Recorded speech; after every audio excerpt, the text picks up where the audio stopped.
NASA and SpaceX launched a real UFO. Even military experts were shocked by what the eyewitnesses captured on camera. This object has incredible technology that surpasses everything we know today, and its abilities stir the imagination. The collaboration of the two space companies allowed us to look at something new and unusual. What was it? Why did two space companies suddenly need to secretly launch something like this? What are they hiding, and who are they afraid of? You'll find out in a moment, but for now, sit back and subscribe to the channel. Now you'll see the most stunning footage of NASA and SpaceX launching a real UFO into space. So have you ever thought that NASA and SpaceX are secretly working together on something out of this world? If so, you were right. The two companies have indeed been cooperating for quite some time. In the past, the two space giants were engaged in a program to create a lunar module to land civilians on the moon. Later, the contract was terminated, but the companies continued to cooperate, but on a new, unnamed project. This also includes the U.S. government's secret funding of Elon Musk's projects, comprehensive assistance and support in creating new spacecraft, and so on. You can add up all the rockets launched by other rocket companies in the United States, and it doesn't come close to what SpaceX is doing. Doesn't this sound like an agreement? But between whom or what? Most importantly, why was it necessary to increase the capacity of the two largest space exploration companies? Is it to create a new weapon that'll protect us from UFO invasion? Speaking of UFOs, did you know that a UFO is not necessarily something alien? In fact, the object that ordinary people may think is extraterrestrial will actually turn out to be a long-known development created by the government. My point is that the story of NASA and SpaceX launching UFOs does not mean that they've created a flying saucer. Moreover, information has recently emerged about what kind of object space corporations have built and launched.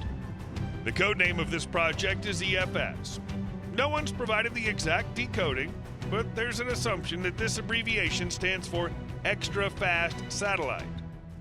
Before the project began, several unusual events occurred that later turned out to be related to preparations for the creation of a unique satellite. A few months before the project began, NASA and SpaceX scientists began receiving strange signals from space that could not be identified. These signals turned out to be the output data from previously launched probes that sent the information needed to create a new satellite. It costs $2 billion per launch. At the same time, abnormal weather events, including electromagnetic storms and localized lightning, were observed in the area of NASA and SpaceX research centers. These phenomena, as it turned out later, were the result of testing new technologies in the early stages of the project. Also, for several months, local residents and pilots have reported sightings of strange flying objects that could not be identified as known aircraft or drones. Could these objects have been prototypes of the satellite that were tested in real flight conditions? It's also become known that the government has transferred parts of other aircraft to SpaceX for storage, allegedly to explore the possibility of flying outside the Earth's atmosphere. The list of these parts includes the aerodynamic body of the F-22 Raptor, parts of which formed the basis of the satellite's design. The B-2 Spirit stealth technology, which allowed the satellite to be virtually invisible to ground and space radars, and the SR-71 Blackbird engine, which was previously considered the highest flying aircraft. Now do you get the picture? Most likely, the government and corporations were trying to create a new space weapon. The government failed to take into account only one point: no matter how secretive the development is, society will definitely find out about it. During the live broadcast of the launch of a new SpaceX rocket, which was supposed to deliver another cargo to the International Space Station, an unexpected and impressive event occurred. At the moment when the rocket reached the upper atmosphere and accelerated to orbital speed, something strange appeared in the frame of a camera installed on one of the rocket stages. A few minutes after the launch, as the audience watched the first stage separation, a fast-moving object could be seen in the background. It was round in shape, glowed with a faint blue light, and moved at a speed exceeding that of a rocket. The news of the discovered UFO quickly attracted the attention of both the general public and experts in the field of astronomy and astronautics. The discovery of the strange object on live television caused a wave of tension and speculation in the international arena. Some states expressed concern about the possibility of creating new secret technologies and weapons. In response to these concerns, the governments of leading countries began to demand explanations and independent investigations. Some countries, especially those with long-standing suspicions about U.S. space programs, saw this as an opportunity to accuse NASA and SpaceX of violating international agreements on the peaceful use of space. But there were also those who offered to cooperate under the program.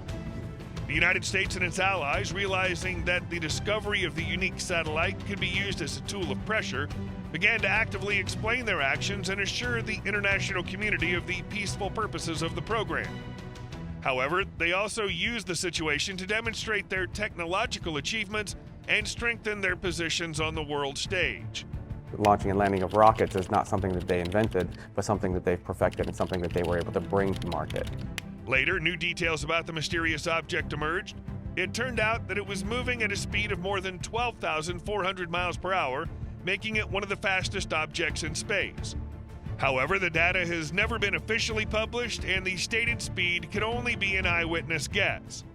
Other data indicated that the object disappeared and reappeared as if teleporting from place to place. In fact, this may be due to a flaw in the invisibility system mentioned earlier.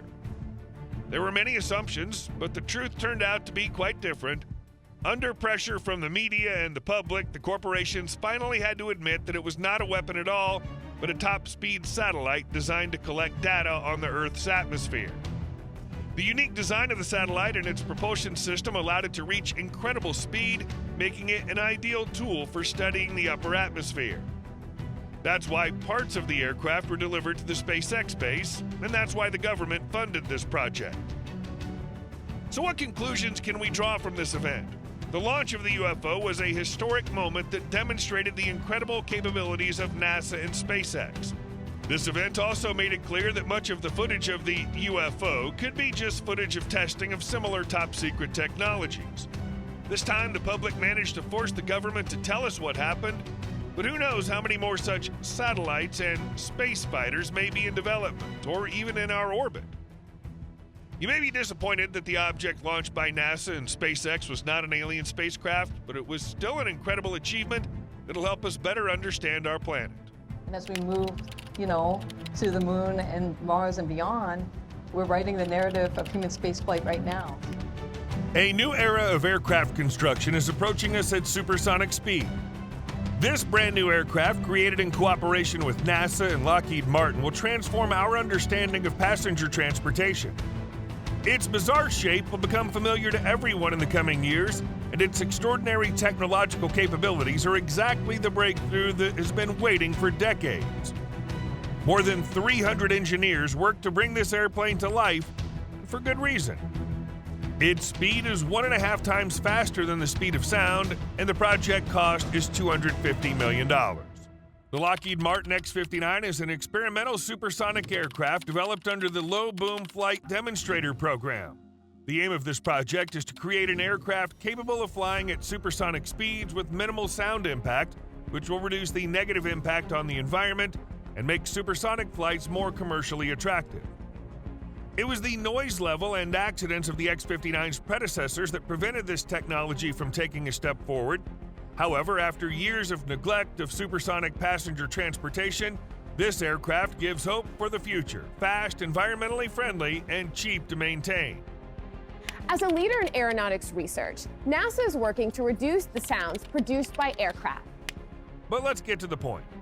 The engine noise of the X-59's predecessor was 110 decibels at takeoff alone, which is the loudest engine in the history of aircraft construction, while the safe volume for humans is only 70. So the developers had to do their best.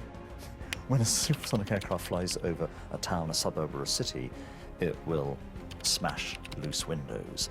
Lockheed Martin, famous for its military developments, wants to prove that it can be useful to the civilian population as well.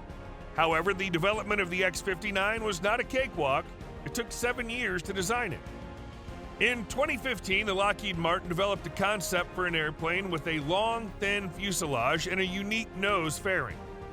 This design was aimed at minimizing the sound impact, or the so-called loud pop, that occurs when the sound barrier is overcome.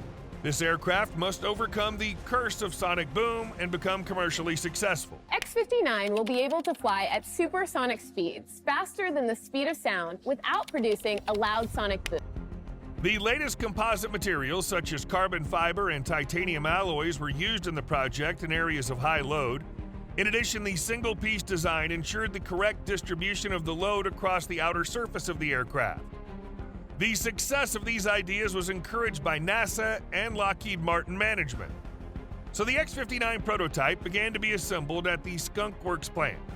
The most famous component we can find in this plant is undoubtedly the General Electric F414 GE100 engine, specifically modified for the X-59 project.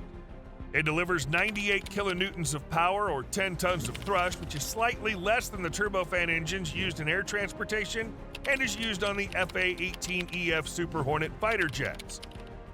This engine cannot yet be called commercial because the engine from a fighter jet that moved the weight of the weapon, pilot, and light airframe must now perform commercially successful missions at 1,100 miles per hour. Therefore, the engineers involved in the modernization of this engine faced a difficult task. We will know whether they succeeded or not very soon. In addition, design innovations alone are not enough to understand how this aircraft will behave in the air. To better study the prototype, a simulator was built to train future pilots. However, despite all the innovations and successes in the development, some people expressed doubts about the safety and efficiency of the aircraft. There were questions about whether it would really be able to significantly reduce the level of sound impact and whether there would be any problems during commercial operation. Therefore, the Lockheed Martin actively cooperates with local residents in the test areas, informing them about the goals and methods of testing to minimize negative reactions at the development stage. After NASA completes the flight tests, a flight will be conducted over several selected cities in the United States, collecting information about the sound generated by the X-59 and how people perceive it. NASA will provide this data to the Federal Aviation Administration and international regulators. This may happen this year if the team overcomes certain difficulties. In fact, overcoming engineering problems was the basis for the construction of this aircraft. The most famous supersonic passenger airliner until recently was the Concorde. These aircraft have been in operation since the 1970s, transporting passengers from the United States to Europe across the Atlantic. Many pilots all over the world would have loved to fly the Concorde, but there were only a few of them. All 13 Concorde aircraft, despite the exorbitant cost of the flight, were unprofitable. But the costs were racking up all the time. People complained about the noise from their engines and flight safety was poor. This led to a flight ban in 2003. To circumvent this ban and create a better airliner than the Concorde, the Lockheed engineers had to modify the design of the aircraft. The cockpit does not have a front windshield, so the X-59 pilots will use the external vision system technology, an external vision system that allows a camera to transmit images ahead of the aircraft to the screen in the cockpit. However, all technical innovations are nothing more than theory until the airplane takes to the skies. Flight tests before the all-important demonstration flight are the most interesting stage of development. Before taking to the skies, the pilot undergoes a series of checks and tests the external vision system once again. After making sure that all systems are fully operational, the airplane smoothly starts moving. The X-59 lifts off the ground so easily and quietly that at first glance it's difficult to tell about its supersonic capabilities. It looks more like a kite than a supersonic monster. The first stage of the flight is to check the main flight characteristics. The X-59 rises to altitude according to the flight plan and performs basic maneuvers. The next step is to test the control systems in the air. The pilot uses cameras and sensors for orientation, and this technology seems to work flawlessly. After these procedures, the most interesting part begins, testing the supersonic mode. The tests take place away from residential areas so the pilots can safely overcome the sound barrier. It'll take 15 to 20 minutes to accelerate, just like the Concorde, due to the similar engine power. The sound impact gets quieter and quieter with each test. The process of speed reduction and landing is also clearly planned and regulated.